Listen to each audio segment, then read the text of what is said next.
La pluie tranchait Paris en fines lames quand Claire Martin, 62 ans, ouvrit la porte de son appartement à Montmartre.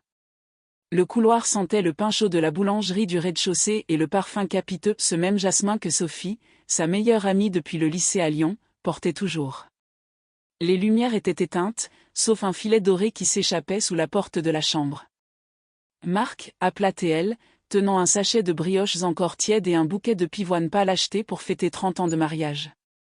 Silence. La radio de la cuisine murmurait Édith Piaf, complice involontaire. Claire avança, le parquet craquant sous ses pas.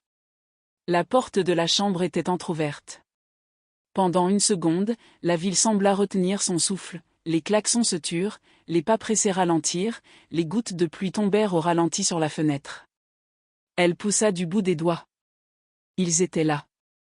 Marc, l'homme qu'elle avait appris à aimer à l'arrière d'un bus vers la Sorbonne, et Sophie, la sœur de cœur avec qui elle avait partagé les étés à Cassis, la première cigarette derrière le gymnase, la peur des vieillirs confiée un soir d'hiver. Deux corps enlacés sous la couette bleu marine que Claire avait choisie avec soin aux puces de Saint-Ouen. Elle ne cria pas.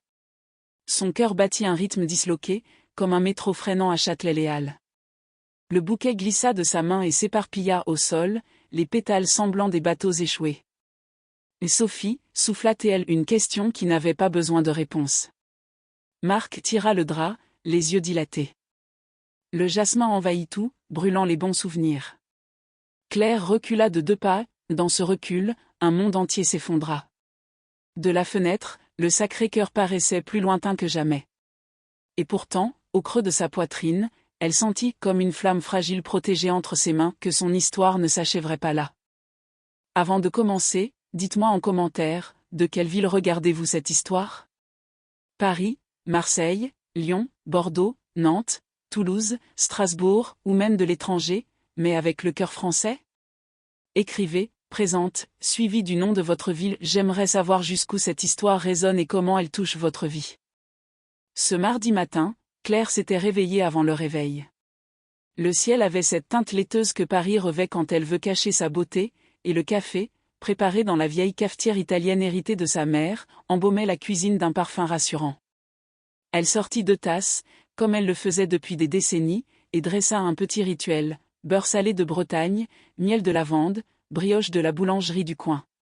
Sur la table, elle posa une enveloppe ivoire contenant 2 billets pour un concert de piano au théâtre des Champs-Élysées, une surprise pour célébrer 30 ans de mariage. Un détail, pensa Théel, mais les détails sont la couture invisible de l'amour. En descendant chercher les pivoines chez le fleuriste au pied de l'immeuble, Claire croisa des voisins qui connaissaient son nom et l'appelaient « Madame Martin », avec une bienveillance tranquille. Elle avait toujours été, du quartier, la dame qui choisissait ses tomates comme des bijoux, qui bavardait avec le primeur de la récolte d'automne, qui redressait discrètement une étiquette de prix de travers sur le comté.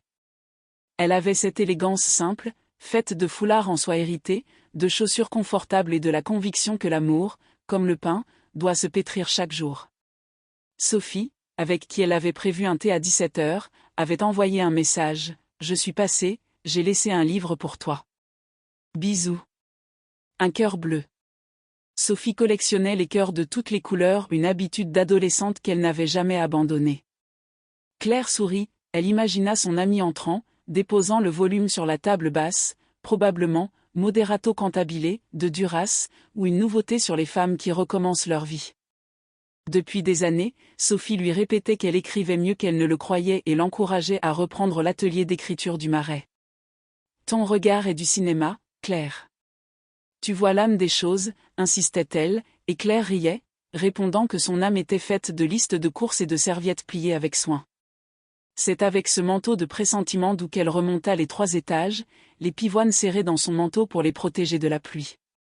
Sa main tremblait légèrement, une émotion joyeuse, quand elle trouva la porte entr'ouverte. Marc. Il oubliait souvent la clé dans la serrure. Mon amour. L'appartement était tiède, saturé d'un parfum trop sucré, et soudain, un souvenir d'un été à Antibes traversa son esprit, Sophie en robe blanche, la brise saline, Marc riant fort d'une blague banale. Le souvenir sonna comme un avertissement. La scène dans la chambre n'eut pas besoin d'explication. Le corps sait avant que l'esprit accepte. D'abord, Claire sentit son estomac se contracter, comme serré par un poing invisible. Puis, sa gorge s'assécha, et ses doigts cherchèrent le chambranle, tâtonnant jusqu'au bois. Elle pensa à des choses absurdes, la couette qui serait froissée, les pivoines qui faneraient sans eau, la radio qui jouait la même chanson que le soir où Marc l'avait demandé en mariage sur le Pont-Neuf, sous les feux improvisés des touristes. « Claire, dit Marc, implorant une pause au cœur du désastre. Sophie porta la main à sa bouche, ses bagues d'argent tintèrent. Le « pardon » qui suivit se brisa en éclats, chaque mot lacérait l'air. Claire ne répondit pas. Elle avait appris, enfant, que certains silences valent mieux que toutes les phrases. Elle recula de 2 pas, puis d'un autre, et sortit de la chambre. Dans le salon, le livre laissé par Sophie reposait sur le fauteuil en lin, ce n'était pas Duras, mais « La femme gelée » d'Annie Ernaux. Claire toucha la couverture du bout des doigts et pensa, certaines ironies sont écrites par le destin avec cruauté. Elle ouvrit la fenêtre, et le vent apporta le claquement des parapluies, des rires nerveux, la fraîcheur des toits mouillés. La ville continuait, indifférente au séisme intime qui fissurait ses os. Marc apparut dans le couloir, déjà habillé, cherchant ses mots comme on range des couverts après un repas trop long. « C'était une erreur, dit-il. » À un moment. Claire fixa l'horloge du grand-père au mur, un vieux balancier qui ponctuait chaque seconde, et souhaita qu'il s'arrête. Sophie sanglotait dans la chambre, un mélange de culpabilité et de peur. « Je voulais te le dire, répéta-t-elle, comme si cela pouvait effacer la scène. « Vous êtes adulte, dit enfin Claire, la voix basse, presque un souffle. Vous saviez ce que vous faisiez. Dans ma maison. » Le mot « ma » pesa plus lourd que tous les autres. Alors, elle fit quelque chose qui la surprit elle-même, elle alla à la cuisine, prit un vase, le remplit d'eau et, avec une discipline presque militaire, arrangea les pivoines comme si de rien n'était. Ses mains travaillaient seules. La beauté, parfois, est un remède amer. Puis, elle prit l'enveloppe avec les billets et la posa à côté du vase. « Et c'était pour ce soir, dit-elle, sans les regarder. Mais je crois que vous avez d'autres projets. » Marc voulut s'approcher, mais Claire leva la main. « S'il te plaît. » La demande était polie, nette, comme un verre parfaitement lavé. Sophie, écarlate, tordait son foulard autour de son poignet. « Claire, je... » commença-t-elle, puis s'arrêta.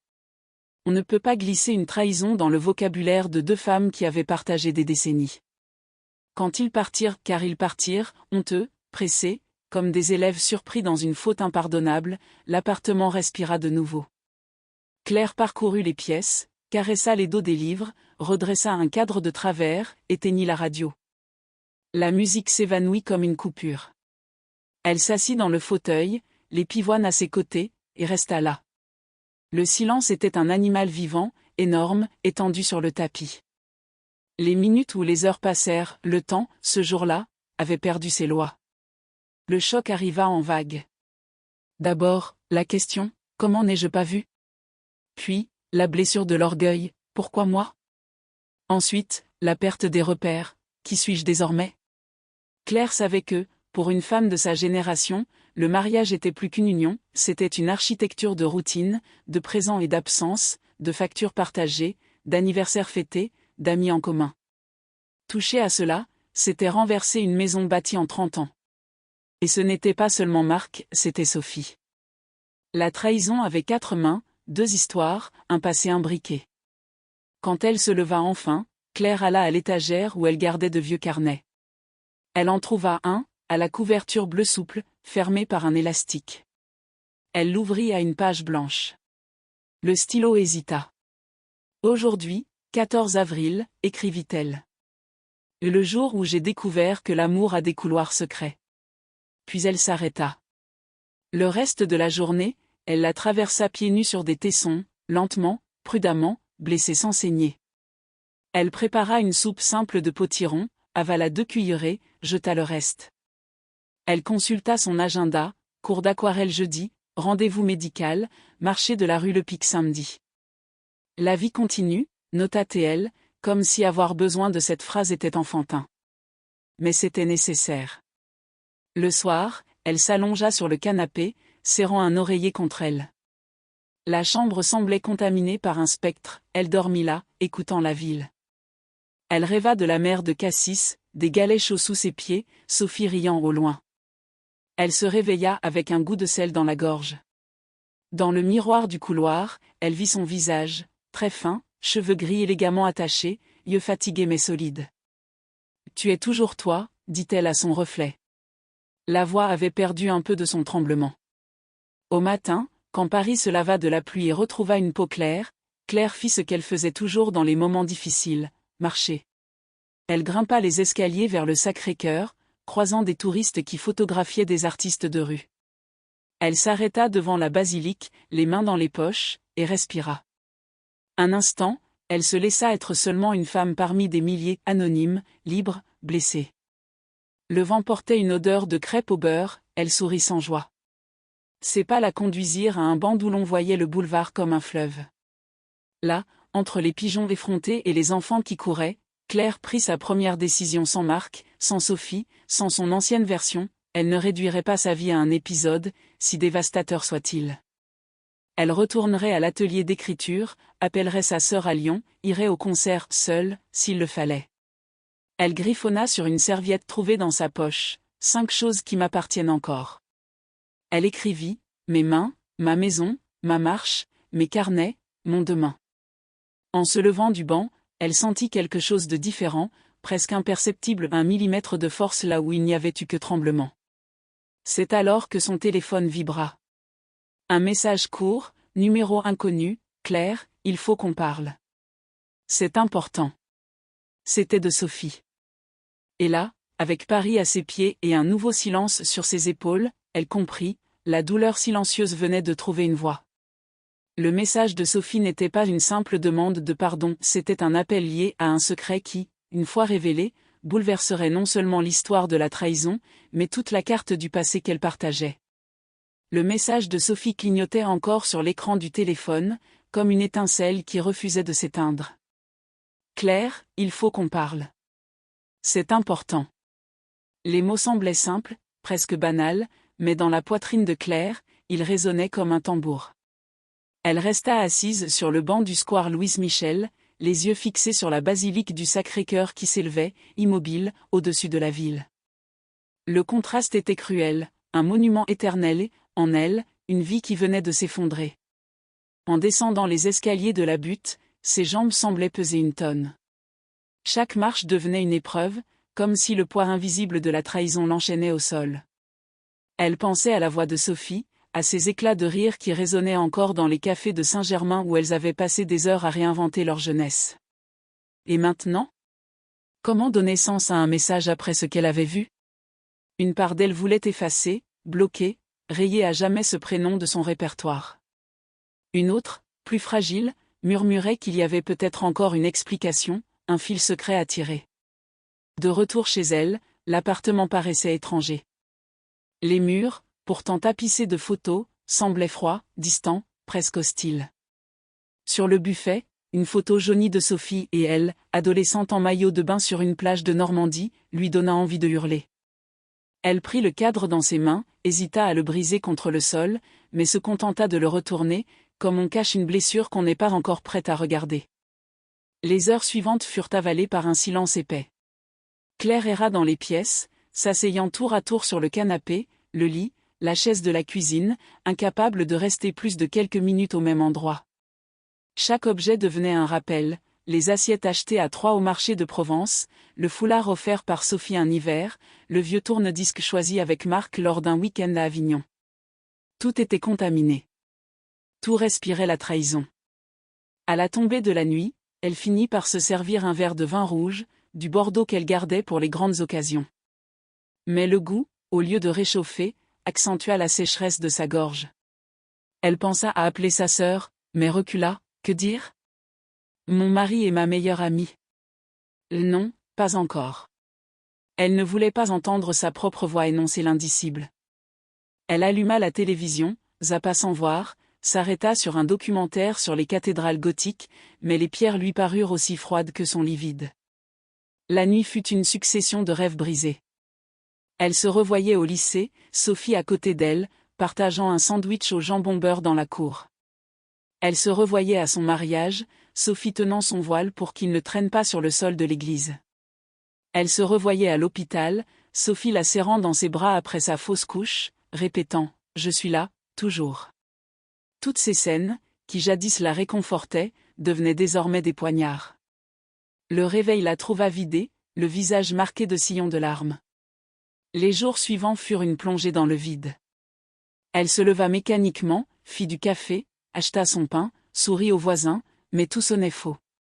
Elle marchait dans Paris comme un fantôme. Au marché de la rue des Martyrs, elle observa les couples choisir des fromages ensemble et sentit une rage sourde lui traverser la poitrine. Pourquoi eux, et pas elle? Dans le métro, elle fixa son reflet dans la vitre, un visage digne, certes, mais derrière la dignité, un gouffre béant. Elle tenta d'écrire dans son carnet, mais les phrases s'arrêtaient toujours au milieu. « J'ai mal », écrivait-elle. Puis rien. Ou bien, comment reconstruire? Et le stylo glissait, impuissant. La douleur était trop vaste pour les mots. Elle la sentait comme une mer sombre, et elle, minuscule, sans barque, sans rame. Un soir, elle croisa par hasard une voisine âgée, Madame Dupuis, qui l'invita à partager une soupe. Claire accepta, par politesse. La petite cuisine sentait le potiron et la cannelle. En écoutant cette femme raconter ses souvenirs de guerre, ses pertes, ses renaissances, Claire comprit une chose, la douleur fait partie de l'héritage des femmes. Elle n'était pas la première à être trahie. Elle ne serait pas la dernière. Mais cette pensée, au lieu de la consoler, lui pesa davantage.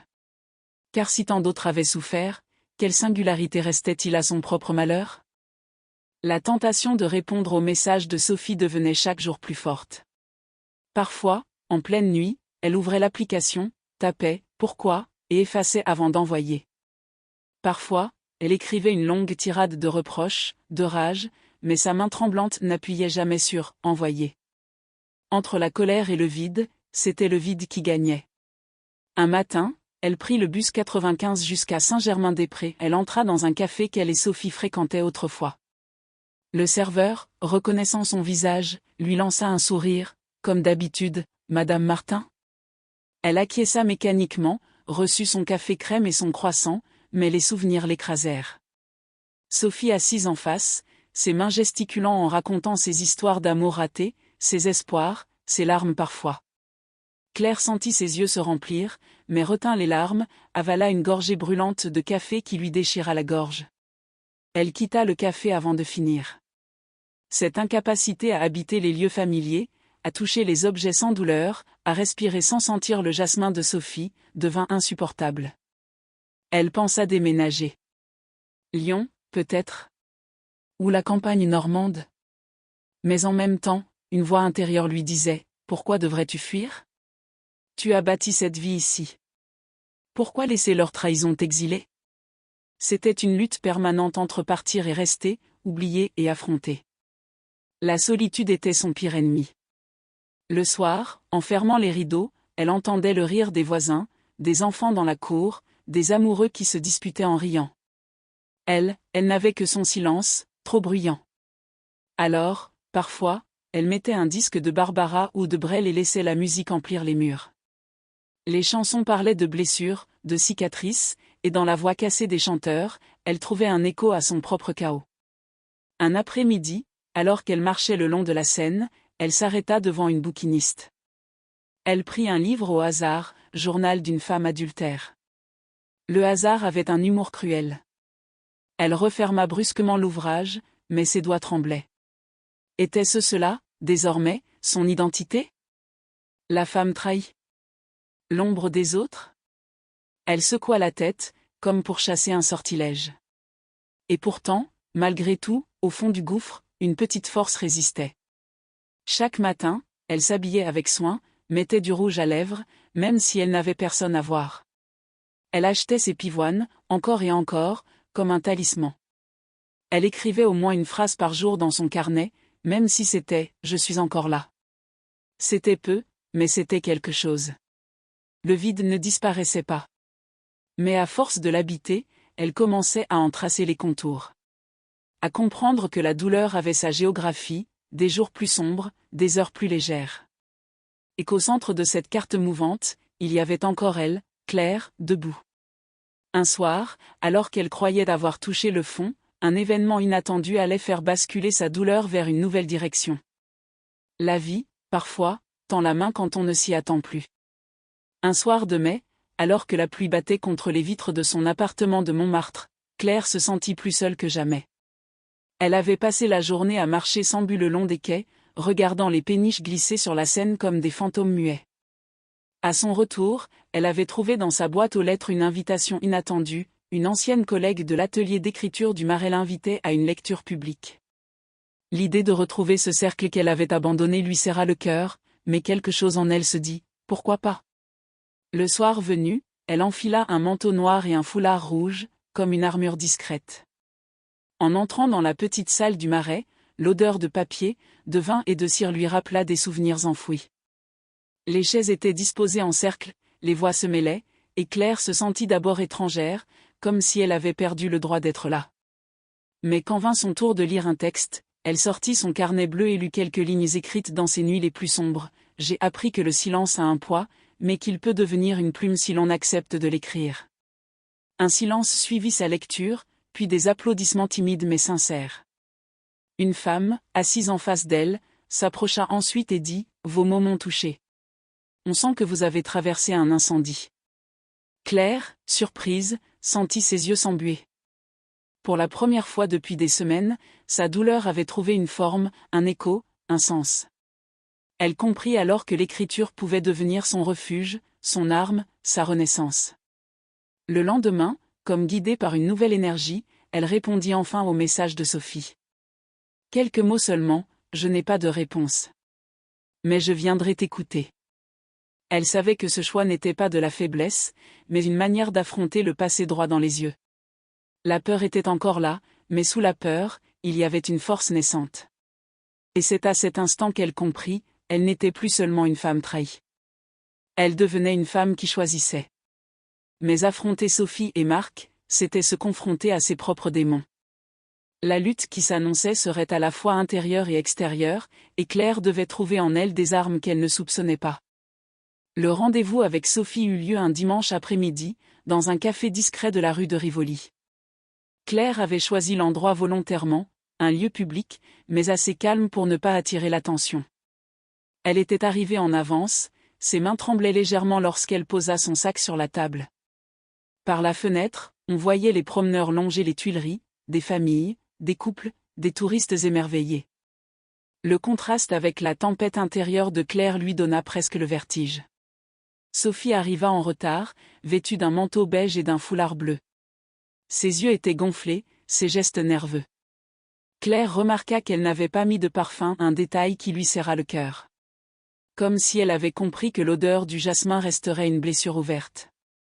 Elles s'assirent en silence, le serveur vint prendre leur commande, mais aucune n'eut la force de demander autre chose qu'un simple thé. Les premières minutes furent étouffantes. Sophie triturait sa cuillère, incapable de croiser le regard de Claire. Enfin, elle prit une inspiration et dit. « Ce que tu as vu ce jour-là, ce n'était pas prévu. Ce n'était pas prémédité. » Claire la coupa, d'une voix ferme mais sans éclat. « Tu crois que ça change quoi? Que le hasard excuse la trahison? » Sophie baissa les yeux, et pour la première fois, Claire vit son amie ou son ancienne amie comme une étrangère. Tous les souvenirs partagés semblaient s'être effondrés, remplacés par ce moment unique où tout avait basculé. Pourtant, derrière la colère, il y avait autre chose, une curiosité douloureuse, presque malsaine, de comprendre pourquoi. Sophie poursuivit, les larmes aux yeux. « Je ne cherchais pas à te voler ta vie, Claire. J'étais perdue. Et Marc? Marc était là. » Ce prénom, prononcé ainsi, sonna comme une gifle. Claire sentit son corps se tendre, son cœur battre dans ses tempes. Mais au lieu de crier, elle se pencha légèrement en avant et dit, calmement. « Tu m'as détruite, Sophie. Toi plus que lui. Parce que je t'aimais comme une sœur. » Ces mots brisèrent quelque chose. Sophie éclata en sanglots, ses épaules secouées, sa voix étranglée. Les clients du café se retournèrent, mais Claire resta immobile, comme figée. Elle se rendit compte alors que la lutte n'était pas seulement contre Sophie ou Marc. Elle était contre elle-même. Contre cette partie d'elle qui voulait haïr, et l'autre qui voulait pardonner. Les jours suivants furent marqués par cette dualité. Elle rentrait à Montmartre épuisée, comme après un combat. La nuit, elle rêvait de Marc la suppliant, de Sophie tendant la main. Au réveil, elle se sentait encore plus lasse. Pourtant, elle continuait d'écrire. Ses carnets se remplissaient de mots crus, de phrases sans phare. Je suis en guerre contre mes souvenirs. Je voudrais effacer 30 ans, mais je n'ai pas de gomme. La haine est un feu qui me brûle les doigts. Elle se surprit aussi à repenser à son enfance, aux leçons de sa mère. Dans la vie, Claire, tu n'as pas le choix entre souffrir ou ne pas souffrir. Tu as le choix entre souffrir pour rien, ou souffrir pour devenir. Ces mots, entendus jadis comme une banalité, prenaient désormais une dimension prophétique. Puis vint l'affrontement avec Marc. Il l'avait appelée à plusieurs reprises, laissé des messages, écrit des lettres qu'elle refusait d'ouvrir. Finalement, un soir, il l'attendit devant son immeuble. La pluie tombait encore, rendant la scène presque théâtrale. Il portait un imperméable sombre, ses cheveux collés à son front, l'air fatigué. Quand Claire sortit, il dit simplement « On peut parler ?» Elle hésita, puis accepta, à condition que ce soit dans un lieu neutre. Ils marchèrent jusqu'à la place des Abbesses, s'assirent sur un banc mouillé. Marc parla le premier. « Je ne cherche pas à me justifier. Je veux seulement que tu saches que, je regrette. » Claire le fixa, un rictus amer aux lèvres.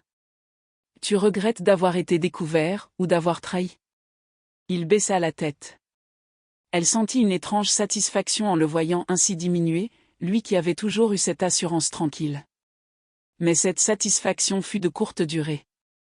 Car derrière, il y avait la douleur, intacte, brûlante. « J'ai perdu confiance, Marc. Pas seulement en toi. En tout. En nous. En moi-même. » Ces mots lui échappèrent, plus forts qu'elle ne l'avait prévu. Marc resta silencieux, puis murmura. « Alors, qu'est-ce que je peux faire ?» Claire le regarda longtemps. Et pour la première fois, elle comprit que la réponse n'était pas entre ses mains à lui, mais dans son propre cœur. La lutte externe contre Marc, contre Sophie, contre les apparences n'était qu'un reflet de la lutte interne qu'elle menait contre ses propres blessures. Les semaines suivantes, Claire décida d'affronter ses démons de front. Elle reprit l'atelier d'écriture avec assiduité, partageant ses textes bruts, parfois violents, parfois d'une tendresse surprenante. Elle commença aussi une thérapie, une démarche qu'elle n'aurait jamais imaginé entreprendre auparavant. Parler à une inconnue, mettre des mots sur des cicatrices, lui donna un espace de respiration. Chaque séance était une bataille, accepter de pleurer, accepter de ne pas comprendre, accepter d'avoir encore mal. Mais peu à peu, Claire sentit une transformation. La douleur ne disparaissait pas, mais elle changeait de forme. Elle devenait énergie. Une énergie qui l'incitait à marcher, à écrire, à reconstruire. La lutte externe prit aussi une autre tournure. Elle décida de ne plus fuir les lieux qu'elle associait à Marc ou à Sophie. Elle retourna dans ce café de Saint-Germain, s'assit à la même table, et cette fois, elle termina son café. Elle alla au marché de la rue Le Pic, acheta du fromage, échangea quelques mots avec le marchand. Chaque geste était une victoire, une manière de reprendre possession de son territoire intérieur. Mais la lutte la plus difficile restait celle du pardon. Non pas un pardon facile, donné à la légère, mais un pardon lent, douloureux, presque arraché. Car Claire comprit que haïr la détruirait plus sûrement que la trahison elle-même. Et si elle voulait survivre, vraiment survivre, il lui faudrait trouver en elle un chemin vers la paix. Et c'est précisément au moment où elle commençait à respirer de nouveau que le destin lui offrit un premier signe inattendu de victoire. Une petite étincelle de lumière, là où elle croyait ne trouver que des cendres. Le premier signe de victoire arriva de manière presque imperceptible, un matin de juin. Claire, assise à sa table de cuisine, buvait son café en silence quand son téléphone vibra. Un message d'une jeune femme rencontrée à l'atelier d'écriture. « Ton texte de la semaine dernière m'a bouleversée. Tu devrais le lire en public. » Claire resta interdite. Lire en public ? Elle, Qui avait encore du mal à prononcer à voix haute les mots de sa propre trahison? Mais au fond d'elle, une étincelle s'alluma. Elle passa la journée à hésiter. Une part d'elle voulait décliner poliment. Mais une autre, plus audacieuse, murmurait « Et si c'était le moment ?» Elle se rappela les paroles de sa mère « La vie ne te donne pas toujours de grandes victoires. Parfois, ce sont les petites que tu dois saisir pour respirer. » Alors, elle répondit simplement « D'accord. » Le soir de la lecture, dans une petite librairie du Marais, Claire entra le cœur battant. Les murs étaient tapissés de livres jusqu'au plafond, l'air embaumait le papier et le café chaud. Une vingtaine de personnes étaient assises sur des chaises dépareillées, un cercle intime. Quand vint son tour, ses mains tremblaient en tenant son carnet bleu. Elle prit une profonde inspiration et lut d'une voix claire. « J'ai cru que mon cœur s'était brisé pour toujours. Mais j'ai découvert qu'il battait encore, même dans le silence. J'ai cru que l'amour était mort en moi. Mais l'amour, parfois, renaît sous la forme d'un mot, d'une phrase, d'une respiration. » Un silence suivit. Puis des applaudissements. Sincères, chaleureux, presque libérateurs. Claire sentit ses yeux s'embuer, mais cette fois, c'étaient des larmes différentes, des larmes de soulagement, d'orgueil, de renaissance. Elle sortit de la librairie dans la nuit parisienne, la Seine scintillant au loin, et pour la première fois depuis des mois, elle leva le visage vers le ciel et sourit. Les jours suivants, Claire remarqua de petites transformations en elle. Elle marchait d'un pas plus assuré. Elle osait croiser son reflet dans les vitrines, et même, parfois, se trouvait belle. Les pivoines sur sa table de cuisine semblaient fleurir plus longtemps.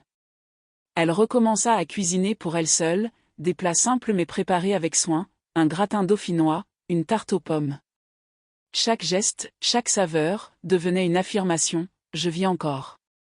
Un matin, au marché de la rue Le Pic, elle rencontra une voisine qu'elle n'avait pas vue depuis longtemps. « Claire, tu as bonne mine, » dit la femme avec un sourire. Ce compliment banal eut sur elle l'effet d'une victoire intime. Elle réalisa que sa douleur, même encore présente, ne la définissait plus entièrement. Elle redevenait visible autrement qu'à travers son malheur.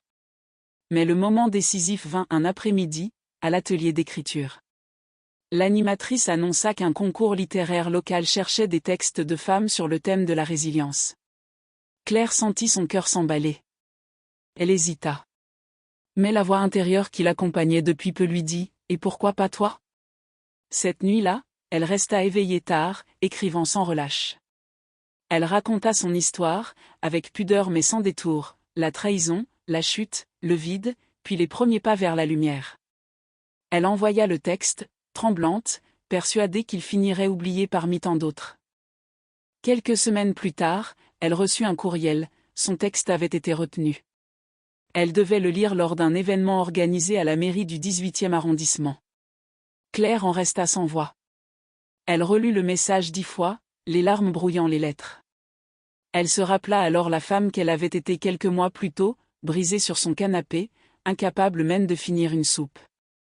Et maintenant ? Elle allait se tenir devant des inconnus pour transformer sa douleur en force. Le jour de la lecture, la salle était pleine. Des femmes de tous âges, certaines accompagnées de leurs filles, d'autres venues seules, emplissaient les rangées. L'air vibrait d'une attente silencieuse. Claire, en montant sur scène, sentit ses jambes fléchir. Mais quand elle commença à lire, quelque chose d'incroyable se produisit, sa voix se stabilisa, son regard se leva, et elle vit les visages attentifs, certains humides de larmes. Son histoire n'était plus seulement la sienne. Elle devenait un miroir pour d'autres. À la fin, un tonnerre d'applaudissements. Plusieurs femmes vinrent la voir, certaines lui serrant la main avec force, « Vous avez mis des mots sur ma douleur. » « Merci, je me sens moins seule. » Ces phrases résonnèrent comme une victoire immense. Car Claire comprit qu'en partageant sa souffrance, elle avait transformé sa plaie en pont. Ce soir-là, en rentrant chez elle, elle passa devant le Sacré-Cœur illuminé. Elle s'arrêta, posa une main sur son cœur et murmura « J'ai gagné quelque chose. Peut-être pas eux, peut-être pas le passé. Mais j'ai gagné moi. » Les cloches sonnèrent au loin, comme pour ponctuer cette déclaration intime. Mais toute victoire, aussi douce soit-elle, ouvre la porte à de nouveaux horizons. Et avec ces horizons, viennent des défis plus grands encore. Claire allait découvrir que renaître, ce n'est pas seulement se relever, c'est aussi apprendre à grandir de nouveau. L'après-midi suivant sa lecture à la mairie, Claire se réveilla avec une sensation étrange, comme si un voile s'était levé. Elle se surprit à fredonner en préparant son café, un geste qu'elle n'avait plus fait depuis des années. La douleur était encore là, tapie au fond, mais elle n'était plus la seule voix qui régnait en elle. Désormais, il y avait aussi une lumière, une curiosité nouvelle. Rapidement, les retombées de cet événement dépassèrent ce qu'elle avait imaginé. Quelques jours plus tard, elle reçut un appel d'une journaliste locale qui avait assisté à la lecture. « Madame Martin, votre témoignage m'a profondément marqué. Nous aimerions publier votre texte dans notre revue consacrée aux femmes et à la résilience. » Claire resta bouche bée. Elle, publier ? L'idée lui sembla irréelle. Pourtant, elle accepta. Quand la revue sortit, avec ces mots imprimés noir sur blanc, elle ressentit une fierté immense. Ces phrases, qu'elle avait écrites dans la solitude glaciale de ses nuits, voyageaient désormais dans les mains d'inconnus. Elle reçut même quelques lettres de lectrices, des femmes qui, comme elle, avaient été trahies, abandonnées, mais qui trouvaient dans ces mots une force nouvelle. « Merci d'avoir dit ce que je n'arrivais pas à formuler », écrivait l'une. Ces messages devinrent son trésor secret, une preuve tangible que sa douleur pouvait se transformer en semence de vie. Encouragée, Claire s'inscrivit à un atelier d'écriture plus avancé, animé par une romancière qu'elle admirait depuis longtemps. La première fois qu'elle entra dans la salle, elle eut peur d'être jugée, de ne pas être à la hauteur. Mais au fil des séances, elle découvrit qu'elle avait une véritable voix. Ses textes, empreints de réalisme et de poésie, impressionnaient même les plus expérimentés. La romancière lui dit un jour, « Vous avez une force rare, Claire. Votre vérité touche directement le cœur. Vous devriez songer à un livre. » L'idée d'un livre germa doucement en elle. Chaque soir, après ses promenades dans Montmartre, elle s'asseyait à son bureau, ouvrait son carnet ou son ordinateur, et écrivait. Parfois des heures entières. Les mots coulaient, parfois hésitants, parfois furieux, mais toujours sincères. Elle racontait son histoire, mais aussi celle des femmes qu'elle croisait, la voisine âgée avec sa soupe au potiron, la bouquiniste au bord de la Seine, la mère épuisée qu'elle observait dans le métro. Tout devenait matière à récit. Elle avait trouvé sa mission, transformer les cicatrices en littérature. Cette expansion ne fut pas que littéraire. Dans sa vie quotidienne aussi, Claire reprit des couleurs. Elle recommença à voyager, d'abord timidement. Un week-end à Deauville, seule face à la mer. Puis quelques jours à Lyon pour revoir sa sœur, renouer avec ses racines. Chaque déplacement était une conquête, une preuve qu'elle n'était plus prisonnière de son appartement ni de son passé. Un jour, à Lyon, sa sœur l'emmena dans une association de femmes victimes de violences conjugales et psychologiques.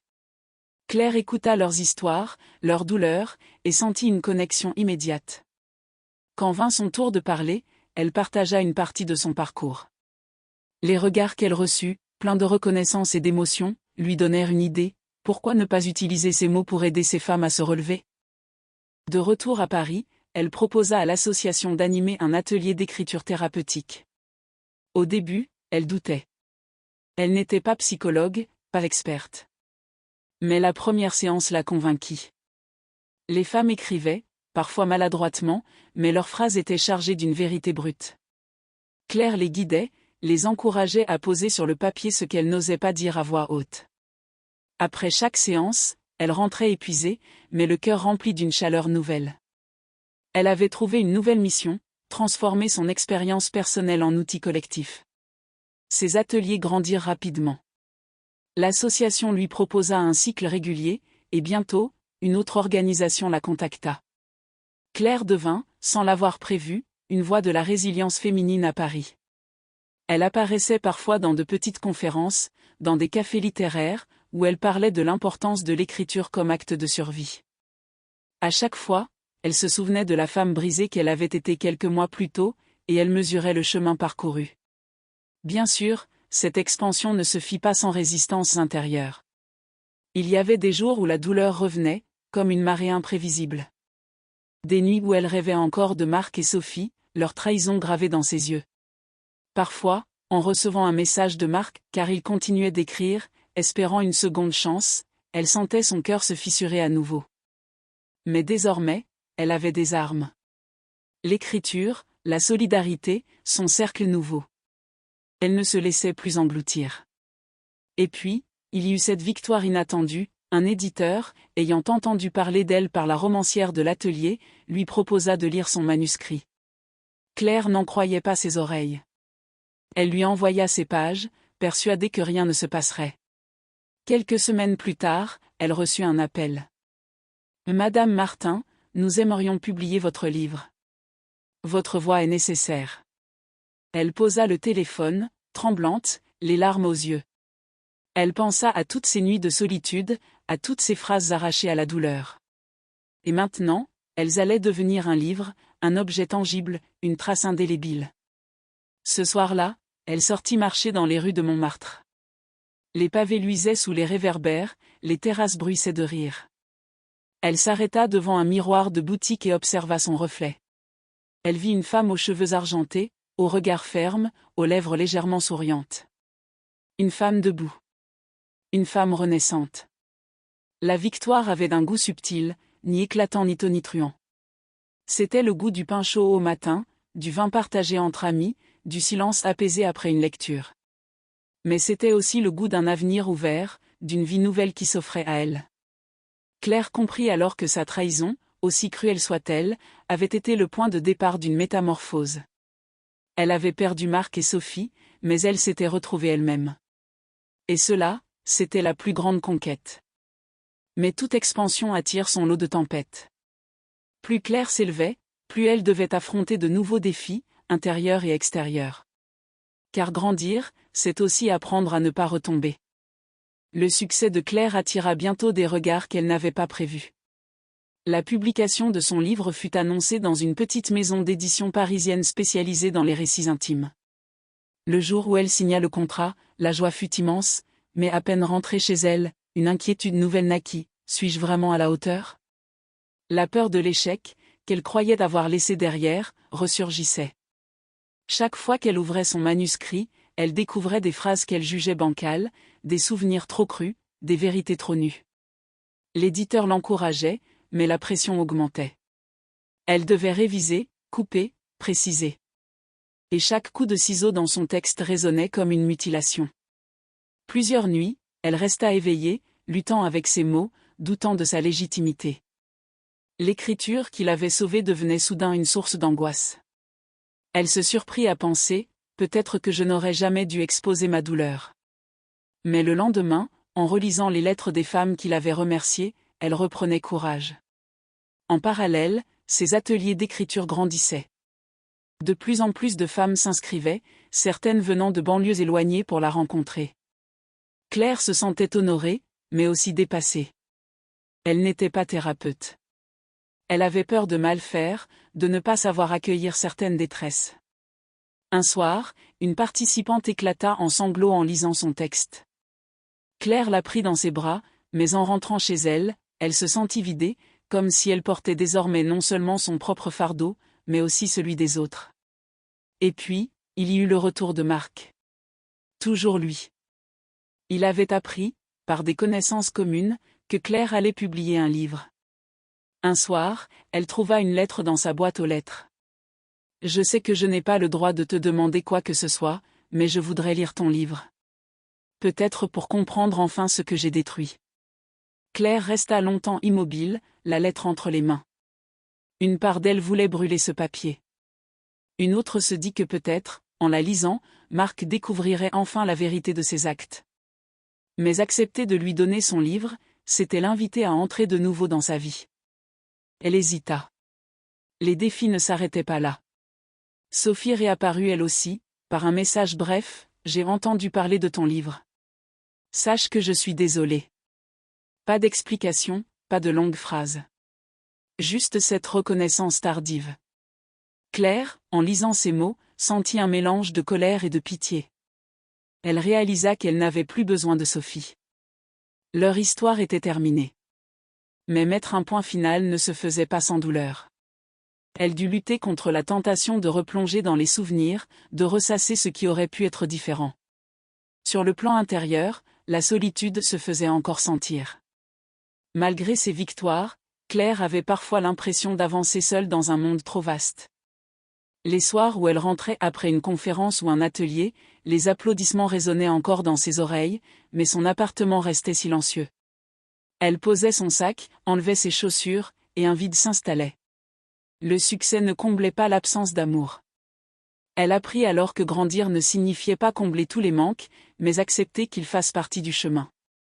Un autre défi surgit lors d'une interview radiophonique. Le journaliste, après avoir évoqué son livre, posa une question brutale: « Est-ce que vous avez pardonné ?» Claire resta muette quelques secondes. Elle aurait voulu dire oui, pour paraître forte, apaisée. Mais la vérité, c'est qu'elle ne savait pas. Elle répondit finalement: « Je suis en chemin. » Le pardon n'est pas une porte qu'on ouvre d'un coup, c'est un long couloir qu'on traverse. Cette sincérité toucha les auditeurs, mais Claire sortit de l'entretien bouleversée. Elle réalisa qu'elle devait encore travailler sur elle, qu'elle n'était pas arrivée au bout de la guérison. Face à ces tempêtes, Claire développa de nouvelles stratégies. Elle se mit au yoga, pour calmer son corps et son esprit. Elle prit l'habitude de marcher chaque matin au bord de la Seine avant d'écrire, comme pour ancrer ses pensées dans le mouvement. Elle apprit aussi à dire non, non aux sollicitations trop lourdes, non aux attentes impossibles, non aux fantômes du passé. Ces « non » furent ses nouvelles victoires silencieuses. La publication de son livre approchait, et avec elle, l'excitation mais aussi la peur. Et si personne ne le lisait ? Et si, au contraire, tout le monde le lisait, y compris Marc et Sophie ? Elle oscillait entre ces extrêmes, apprenant chaque jour à vivre avec cette dualité.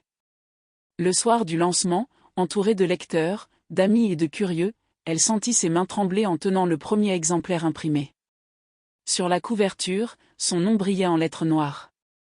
Elle pensa à la Claire de jadis, celle qui s'était effondrée dans sa cuisine ce jour d'avril, le bouquet de pivoine au sol.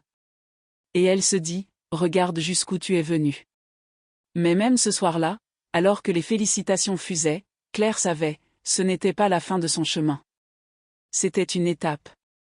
Et chaque étape amenait de nouveaux défis. La croissance n'était pas une ligne droite. C'était un chemin escarpé, plein de virages, de vertiges, mais aussi de paysages sublimes. En rentrant chez elle, tard dans la nuit, elle posa le livre sur sa table, à côté d'un vase de pivoine. Elle alluma une bougie, s'assit et respira profondément. Elle n'avait pas encore tout gagné.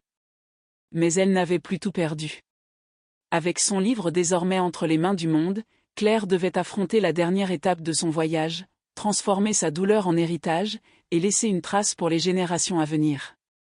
Les mois qui suivirent la parution du livre dessinèrent, pour Claire, une nouvelle carte du monde. Dans les librairies indépendantes de Paris, de Rennes, de Lille et de Toulouse, des femmes s'arrêtaient devant sa couverture, la prenaient en main, la feuilletaient, puis la serraient contre elle comme on serre une lettre attendue depuis des années. On l'invitait à des médiathèques de banlieue, à des festivals littéraires modestes mais vibrants, à des lycées où des adolescentes posaient des questions qui trahissaient déjà une lucidité âpre sur le mot trahison. Chaque rencontre allumait un feu doux dans la poitrine de Claire, son histoire ne lui appartenait plus totalement, elle circulait, se mêlait aux vies d'autres femmes, devenait matière à courage. Elle décida de donner un nom à ce qui dépassait désormais son propre parcours, les ateliers des pivoines. Le choix s'imposa naturellement. Dans une salle claire d'une maison de quartier du 18e, un jeudi sur deux, on écrivait. On écrivait le vide, la colère, l'épuisement, mais aussi la main tendue, le matin qui se lève, la tarte aux pommes partagée quand on n'a plus de mots. Les tables portaient des taches d'encre et de café, sur un panneau de liège, on punaisait des phrases qui avaient réussi à traverser la nuit.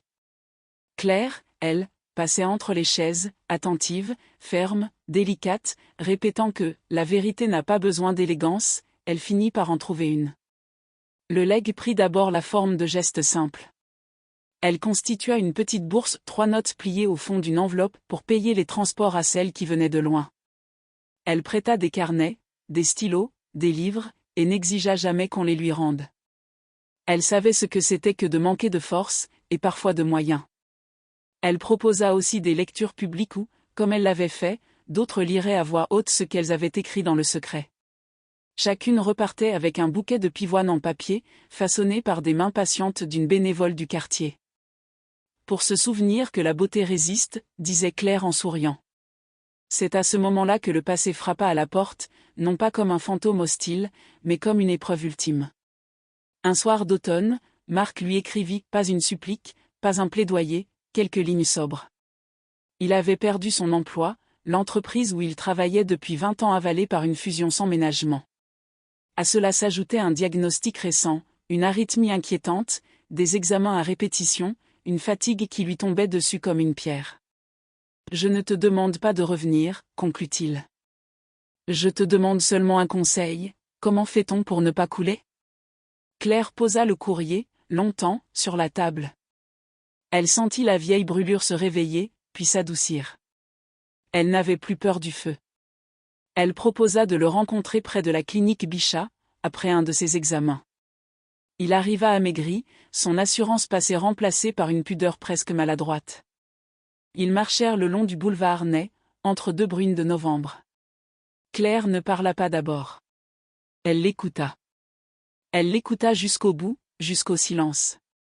Puis elle lui tendit un petit carnet à couverture grise. « Ce n'est pas un remède miracle, dit-elle. Mais ça m'a tenu en vie. Écris. Pas pour faire de la littérature.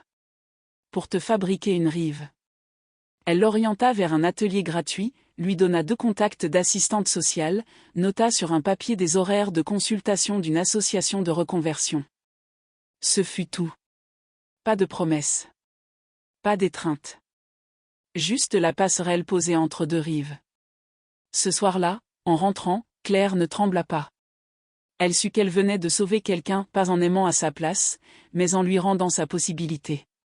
Sophie, elle, revint par la diagonale, avec un message singulier, sa mère, à Lyon, venait de faire un AVC. Elle, fille unique, ne savait pas quoi faire des démarches, des papiers, des mots techniques qui se bousculaient en jargon médical.